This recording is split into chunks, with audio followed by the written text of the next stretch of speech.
you outside haphazardly, like you in. What do you mean like haphazardly? your Excuse me? outfits, like your outfits are also. Because it's the brand. I can't let people down. What's the bean? So the bean this week. Did you see Scott Mapuma got arrested in Mozambique? I think Scott I might feel like have that a was case. very- And it if was he wants to very open a demeaning. case, he could. I have. swear, it was very That's demeaning. kidnapping. That's kidnapping, as far as I'm concerned. And also, that's so crazy because that's kind of happened to me before. When you say kidnapping, I've been kidnapped by a promoter in Langa.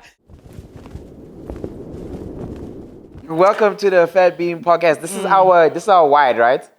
This is our wide. Okay, cool. Welcome to the. That's mine. This is Nadia's. Okay, cool. Yeah. So Nadia, how are you? Welcome to the Fat Bean Podcast. I think this is what it is now, right? It's the Fat Bean podcast. Yeah. Doesn't it sound nice saying Fat Bean? Yeah, it does. Fat It does. Bean, I right? like it It too. just rolls off the tongue. Right? Yeah. How Sounds you nice. been?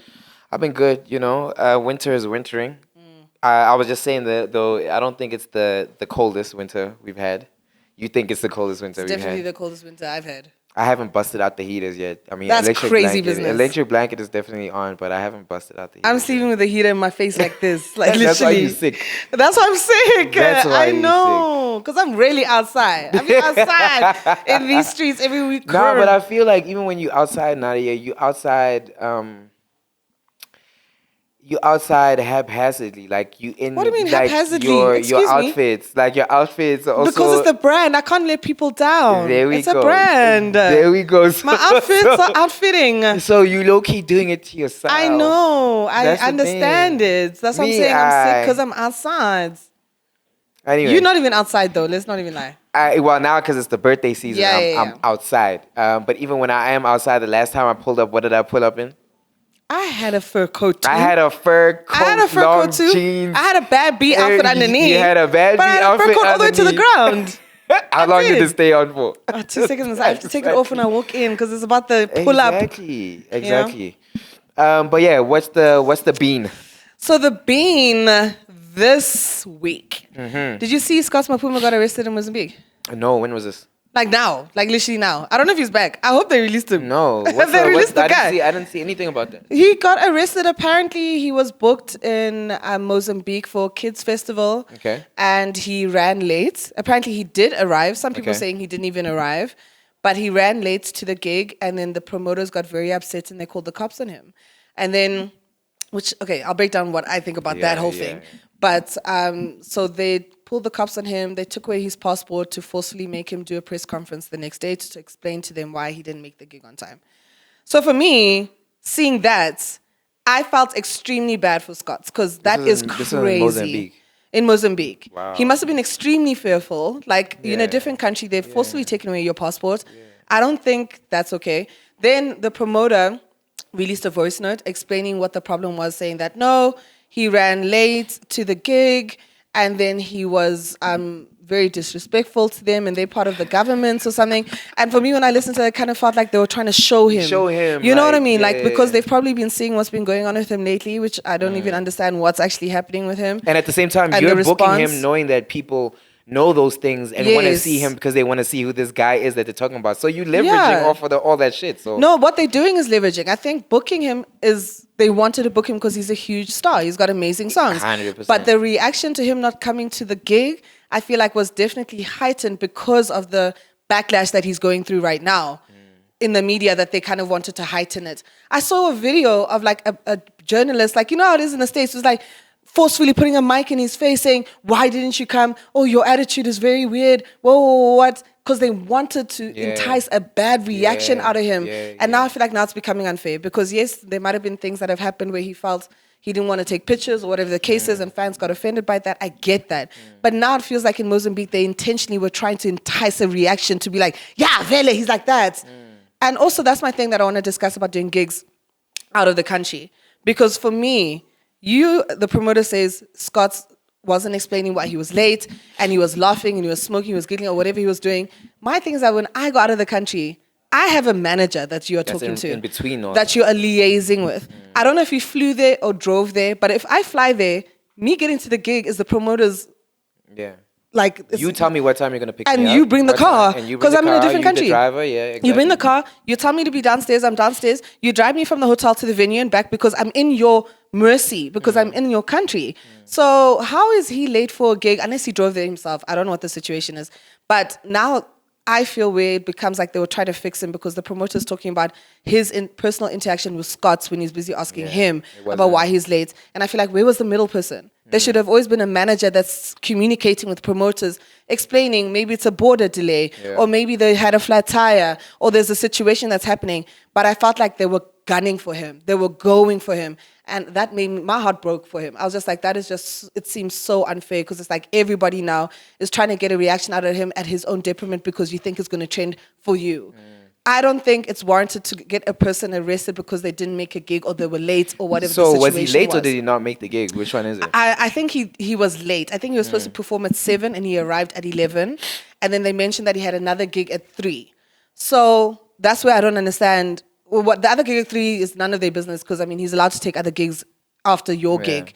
But because it was a kids event, it obviously ended early. But I think he did arrive, or he did arrive. I'm not sure if he didn't arrive, but he must have arrived for them to be able to detain him from somewhere. You know what I mean? And I just felt like this seems like a little bit of a clout mission. Yeah. Because when I was listening to the promoter, firstly, the promoter speaks so slowly, so you have to really like be patient for him to get what he's saying. But it kind of felt like their egos got bruised by him, and they said, "Actually, we're going to show you. We're going to show you." And because we've already heard bad things about you. But guys, is this allowed? Like, is it allowed? I don't know. I mean, to call the cops. Like, what's the charge? First of all, the charge is what? Fraud. Maybe they feel like it was fraudulent. I think they felt like he had to give them an explanation of why he was late. But for me, my explanation, if I'm late for any gig, my explanation doesn't come from me to the promoter directly. Unless we have a personal relationship and I say, oh, yo, sorry, Alicia, I'm late. But it's always going to be my road manager. Yeah. And to escalate, then it'll be Pindi, my manager. But even how if is it a late, communication with me and you directly that you feel like I offended you as an artist to the promoter? How did it get there? But even if let's say for some reason he did, first of all, I don't know his situation in terms of management, right? Me neither. Does he have a manager and a road manager? Does he just have a road manager, and does he have I these doubt he's conversations? traveling by himself. I He doubt he's must traveling have a by road himself, manager, right? yeah. But now the thing is this guy the one in communication with the person doing the booking, or is it Scott's in communication with this guy? I would find it very highly unlikely that it would be Scott's. Maybe I'm just right. I find it very unlikely that Scott's is sitting there on WhatsApp talking to these people, right? But at what point is it now warranted to call a police officer to go and arrest an artist for a no-show? I get it, because that's fraud. I paid you for a service that you did not complete by the time you said you were going to complete it. But if I'm showing up to work late, does that mean I go to jail? Can I just pay you your money back? And then, I owe you a gig. Oh, you a gig. Like, isn't it a something. conversation? So I 100% agree with you when you say, like, you feel like they were just, trying to make something out of nothing and trying to, earn some type of clouds off of that moment. Because I don't see why we would have to make that much fuss. Yeah. Especially if he made it to the country. He made it to the country. He even did promo. I even saw Lisa James posted saying, he was saying, like, those promo videos they asked us, like, we're coming to the gig, what. He did all of that for it to, okay, firstly, apparently the promoter said he wasn't arrested, he was detained. So he wasn't in a cell, but they did take him somewhere. Yeah. They did take his passport. Yeah. Because like what they do at the club when you don't pay for your bill. They put you in the fridge. No. So he was detained. He was detained in the back. They put him in the back. Okay. He was detained in the back and then they kept his passport because they did a press conference where he had to explain himself why he was late. But also, what if I refuse to do the press conference? Exactly, what happens then? Right, it's because now I'm at your mercy, and I feel like that's. I don't know. For me, I feel like it was a form of bullying. It is a form. I was about to say that word. I mean? It is a form of bullying, and at the same time. Also, if I'm in a different country, I'm not trying to step on toes. 100%. I'm not trying to also stand up to this thing where I don't know where it could go. Yeah. So that's definitely a form of bullying. I don't know why anyone would take it that far. I understand him not going to the gig at all, but again, we don't know we don't know, right? We don't know the details. Yeah. Was the gig still happening when he arrived? I'm not sure. I wasn't there. I don't work there. I don't know if it's still happening. Yeah, it's but what shaky, I'm but- understanding is that it was a kid. Like I know, like I'm going to Zambia this Friday, Yeah. and it's a freshers, and it starts from 4 and it ends at 8. Because I'd Okay. asked them for a later flight. They said no, we need you here early because it starts at 4 and ends at 8 because it's a kids event. So I think Shit, it did. only 4 hours. Mur, hey. Yeah, freshers. I guess Yeah, university that's kids, so they must go whack. study. We have a good time, but go back to the books. Sure. You know what I mean? So I'm like, okay, cool, no, it's fine. I'll fly in. But now I'm nervous because now I'm like, I'm always timely, no matter if I'm in a different country or here. But I travel with a road manager. I have a manager. So if something delays, there's always somebody that's communicating with whoever's booked me and flown me there. Hardly is it. And when I meet them, then I'll say, oh, I'm sorry, I'm late or whatever the case is. But with the Scots thing, the way that I took it, because there was a time that I did a gig in a different country, and there were a lot of political people's sons and kids that were there, and they were having a good time. They were drunk, they were rowdy, and I didn't know that they were political people's sons, but they were rowdy towards me. They were like demanding pictures and whatever, but they weren't doing it respectfully. So when I was being approached in a very weird manner, I clamped up. And then they acted up and said, yeah, you don't know who we are. We're the president's kids and what. And when I saw what happened to Scots, I said, these guys could have really just used me as an example also and got me detained for some reason, just because I reacted to their rowdiness when they approached me because they were lit, So that's why there's also a thing of like when you get booked for wherever you're going, there needs to be something in place to protect the artist, because you actually don't know who's booking you. You don't know what intentions they have. You don't know if they have people decorum, if they know how to deal with a musician or even people in general. So that's why I'm like with Scots, I was just like, oh my gosh, this could have easily happened to me because I could have offended the wrong person in a different country, not intentionally. And then they took it as, oh, we know you pompous. And now the problem with Scots is that there's already this story about and him. also, if you know that you're that guy that doesn't have the most people personality, like definitely put someone between you and that person. From the artist? Yeah. If you're the artist and you know you don't have the most people personality, definitely 100% put someone in between yourself and that person. Because maybe it could have been avoided by the right attitude, the right character, who knows, right? But again, you shouldn't have to go to jail because you don't have the right attitude for someone else. You know what I mean? Yeah, I agree with you, Tshego, but I also feel like regardless if you're a people person, as an artist, you should always have a middle person in between. Always, exactly. They shouldn't have that much access to you. Because they shouldn't care whether you're a people person or not a people person. You shouldn't have to smile with whoever wants you to smile with them. 100%. You shouldn't have to. And they can't, and the promoter can't feel entitled to you and your personality and your demeanor and your energy just because you booked me. You know what I mean? Yeah, there has to be a middle person, because for me, if you book Cardi B, if you book even Davido, babes, there's no one that's he's not talking to you if he doesn't want to, and you can't be mad because there's someone that is talking to you. That's making sure that your event is successful. That's making sure that Davido's going to be late. Guys, you remember I did a press conference with Wizkid for I don't know if it was Booth Fest or something. There was something going on. Do you know that we waited for Wizkid for 3 hours? Wizkid is upstairs.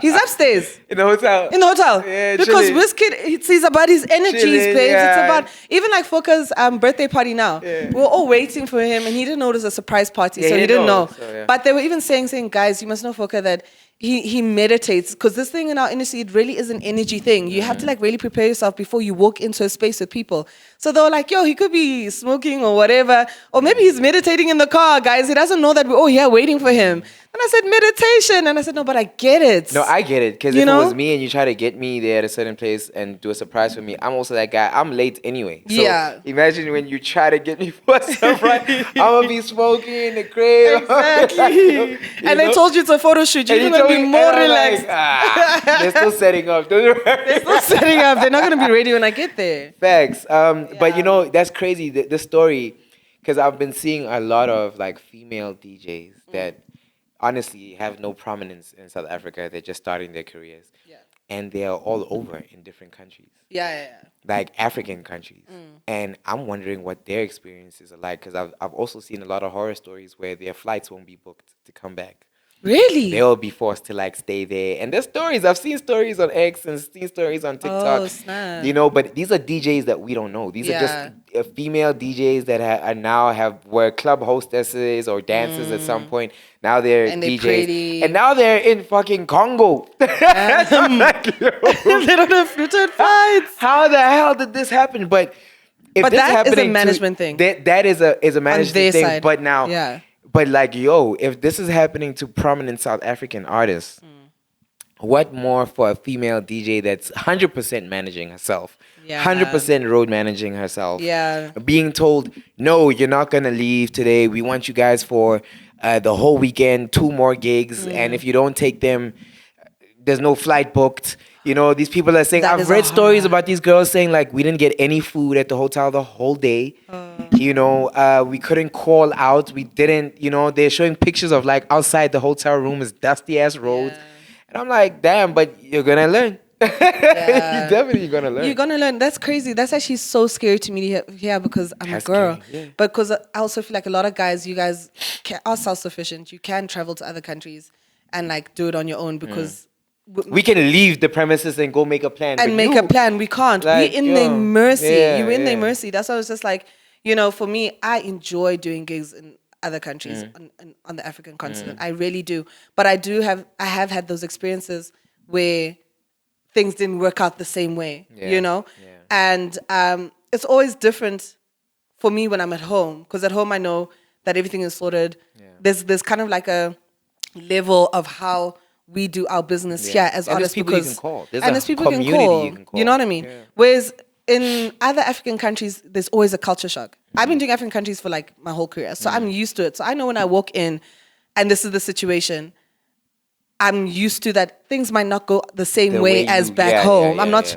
you know, and I know how to like And you're adapt cool to with that. that. Yeah, and you're I'm cool not with cool that. with it, but I know how to be respectful in my Yeah. upsetness. That's what I mean. That's what I mean. That's what I mean. 100%. But one thing I always make sure is that they don't hear me angry at them Them. directly. Yeah, They'll hear it yeah. from my road manager. Yeah. They'll hear it from my manager. yeah. Because I know that when it comes from me, they'll take easily offense. Yeah. And You're a that's not what diva I'm now. trying to avoid. Now you're a diva. 100%. Yeah. They're trying to avoid that. And there's also this thing where I feel like with other African countries, they don't look at us as South Africans as part of Africa sometimes. I think they feel like we feel ourselves. But it's not that. We don't feel ourselves. It's just that the way we do things here is different to the way they do things But there. what do we not feel ourselves, Nadia? To feel like we're better than them. Definitely do you not feel like there's a I think through just our history as South Africans and other African countries, especially with the xenophobic attacks that have been happening, and that just being the rhetoric, you know, around South Africa and our standpoint when it comes to you know, foreigners as we call them. I kind of understand why other African countries might look at South Africa like, oh, you guys forget that during I get apartheid you. we took Yeah. you in and you were our brothers and Yeah. sisters. But now when it's the other way around, we don't have the same courtesy. Yeah. I can kind of get that. understand it, Yeah. where it comes from, just the way we look at Americans and we're like, yo, these guys are so ignorant. Like, Yeah. you know? I get it. There's a sense of I get where it comes from. But I'm hoping that they also wouldn't be so ignorant to think that that's what it is for all South Africans. You know what I mean? I just wish they would treat us on a per person basis, just like, you know, most of us treat them on a per person basis. So I see both sides, you know, Yeah. of the coin. You know, it just sucks that we're getting arrested for arriving late It's crazy. and I then feel forced like to do a press conference the next conferences. day to explain yourself, like you're telling your mom why you broke the vase last night or what happened or why didn't you make dinner. I think Scott's I feel might like have that a was case. very- I think I he feel might like have that a was case. He demeaning. might have a case on his hands. It If was he wants very to open a demeaning. case, he could I have. swear, it was very That's demeaning. kidnapping. That's kidnapping as far as I'm concerned. And also, you know, that's so crazy because that's kind of happened to me before. When you say kidnapping, I've been kidnapped by a promoter in Langa. So and that's why I'm just like, it's so crazy because in our industry, that's why they remember that Death of Piano post that happened that we spoke about. Yeah, where the unprofessionalism. Yes. Yeah. And I was saying that, you know, it's so difficult because the amount of money that these DJs are getting, they have to pack up their night with like Yeah. 5 gigs and And they they don't end up- account yeah. and they don't account travel time to Yeah. each gig and then they end Yeah. up being late Fumbling and then anyway. you know what I mean? And then that's what happened like in our industry. It's always by chance. Something can change. Like now I was late for this podcast because my hair Yeah. took 2 hours. Yeah. Things like that happen in our industry, you know? So with Langa's, this gig I went to, they were late and contractually in my contract, if there's less than a certain amount of people, I don't perform because, yes, I mean, yeah. anyone takes his Yeah. pictures like, Yeah, yo, yeah, Nadia, you no, know what I no. mean? Gotta have that in your contract. 100%. Yeah. I wasn't late, but that was the part that was the problem. So I said, they I can't refused. perform, I'm They sorry. refused. Did he not lock me in his premises and said, you're not leaving? We left. I called the cops came and bounced, babes. They didn't even They're check like, on me. I was there until like 9 a.m. in the morning. He refused. My road manager and my manager happened to be there with me. Pindi was there busy saying, no. This guy's there just smoking a cigarette saying, you guys are not leaving. Until. So you understand what I'm saying about artists in the industry, especially, this is in South Africa now, I'm not even saying anywhere else. In South Africa, where I could have the resources to get me out and I couldn't even get out. I think I remember that. I think I called you that time and you told me what was happening. You're like, hey, listen, don't. I was petrified. I remember you called me. Yes, I was so scared. I was petrified. And I was Yeah, just I like, remember that. but I wasn't even being weird. Like, Yeah. honestly, your place was empty by the Yeah. time. So that's what I'm saying, that with artists, there has to be some sort of major protection for us, not even just when we're in other African countries, but even here, because Yeah. when we do these gigs, we are in the mercy of those promoters and they can do absolutely what they want with us. And it can be so unfair and so demeaning. And this thing with Scott's thing, I feel like was so demeaning. That sounded unfair and demeaning. Yeah. You know, I think he has a case on his hands, to tell the truth, if he wants to pursue it. I think that sounds like, you know what I mean? Like, damn, that is crazy. Yeah. That is insane. You said this was in Mozambique. Mozambique. So I don't know if their rules and regulations are very different. Maybe artists there are No, they can't do that. I don't care. I have You no know, idea. you can't do that. You know, rather you open a case, right? Mm. You open a case. If a judge feels like the police need to go and pick this person up, they'll go and pick this person up. But you can't just be detained because you were late for a job. 100%. For a job. Okay, here's your money. Yeah. What must happen? And I think there's some political something thing there. in there. I don't know if the people that were attending were political or whoever felt offended, and they obviously had weight, so therefore the cops were able to come and detain him. Yeah. Because I don't feel in other African countries they will just detain you for something that's just a mishap or something, because we're all in the same industry. The same way that there'll be mishaps with you, the same way that there'll be mishaps with me. But I'm in your country. I'm not running away. I am here. I came with all the intention to be at your event, and something might have happened. But I feel like if it was anyone else, they wouldn't have done that. It was because of Scott's situation that's happening right now, and people. They're trying to leverage. 100%, and I hope Scott understands how big he is, because they wouldn't do this to somebody that Someone doesn't else. matter. Yeah. They wouldn't do, and the fact that it's happening in cross borders just shows what a monumental person he is, because they wouldn't do this to anybody that they would have probably understood and said, okay, well, give us a refund or give us another gig. and Was let's this keep it after moving. Saturday? What happened on Saturday? Was this after Saturday? Did this take place like on the weekend? Did it happen on Sunday or Monday? I think or? it happened on Sunday, because I was out with the girls on Sunday, and then my friend called me in the morning, and she's just like, yo, did you see what happened to Scott's? Okay. And Yeah, so that was because Monday. we were at Moloko. Scott's was at Moloko on Yeah. Saturday. I was there as well. So Yeah, I so it was like- Sunday. So it was Sunday. And also, that's the thing, like, Scott's, I don't know, let's not even talk about Scott's too much. But anyway, I'm It's all just saying, love. like, it's all love. Scott's It's just is like, all because I met love, him yeah. in Cape Town, and he, like, I don't even know him like that, and he came and he walked and he greeted me. But, you know, for me, that's also different of how industry people treat industry people and how industry people treat fans. So what you It's want to say is that different. Scott's treated you nice. 100%, but I'm not a fan. Yeah, So but it can't be regardless the of whether you're a same. fan or not, give him his flowers for that. No, I'm Like, 'cause giving that's his, your I'm- experience I'm- with him, yes, right? I'm giving him his flowers, but I'm not disregarding the people that were The other offended by people. whatever. But also, that's happened. a long conversation, because you know I'm more on the side of Scott's, to tell you the truth. Why? You know, the whole thing that happened with him and him saying, you know, like I don't even know word for word what he said and why the canceling came in. I'm not specifically sure of what he said that made people react the way that they reacted. But Yeah. I'm of the opinion is that, listen, man, if someone wants their space, give them their space. Yeah. You know? But at the same time, if you are a dick about it, people have the right to also now dislike you for you being a dick. Right? So I think each to their own, but I personally understand where Scott is coming from, because I'm also like an Reserved person. reserved and introvert, and Yeah. if you come at me the wrong way, I get that. you get exactly the same energy. But if you Yeah. come at me nicely and ask, then you're gonna get exactly the same energy. So, Yeah. I mean, I think that thing was just blown out of proportion. I'm happy he apologized. I'm happy South Africa, whoever South Africa is, has forgiven him. Yeah. You know. But like Also, you said, he you was don't gigging know. the same. Like, No, he was getting the same. But you know what I loved about the actual situation with Mozambique is that yes, the South African fans were upset at him. But once Mozambique did that to him, the comments were saying, "Bring our boy back! Don't come and fry our boy, our mayor. Bring him back. He's bring him ours. back. You know what I mean? Which I love because they Yeah. rarely they said, that's not gonna happen here. We might have anginga with him, but Yeah. you don't Yeah. enter yourself. You know, which I Yeah. really thought was really No, admirable. shout out to South Alpha. That one. Yeah. Yeah, you The understand? comments were lit. And as South Africans, you know how quick the comments will be lit. Like even Tyler, like you cannot say anything Yeah. about Tyler, babes, because the South Africans He'll will come be in for there you. and say, excuse me. Yeah, yeah. Which I think We're is only dope. us. We're allowed, not you. Don't come here and start talking nonsense about one of our own. The only one I haven't seen South Africans really rallying for is Charlize Theron. I don't know Yeah, what's but going yo, on. I know that Charlize was gone way long before this cancelable I culture. hear you. Okay. Way before this generation. You know Yeah. what I mean? So I get it. Yeah. A lot of these kids don't even know that she's South African. Yeah, I guess so. You know? You're right. But yeah, I think that was a dope one, right? Yeah. Yeah. So that's the Fat Being Podcast episode. What? Four. Four of season 2. Oh. Yeah, and then we'll see you next episode. And Yeah. by the way, we're at Kickbox, a really dope sneaker store, apparel store. Make sure you come through. We will put the details at the end of the show. Make sure you like and subscribe and share and That one. comments. That one. Peace out.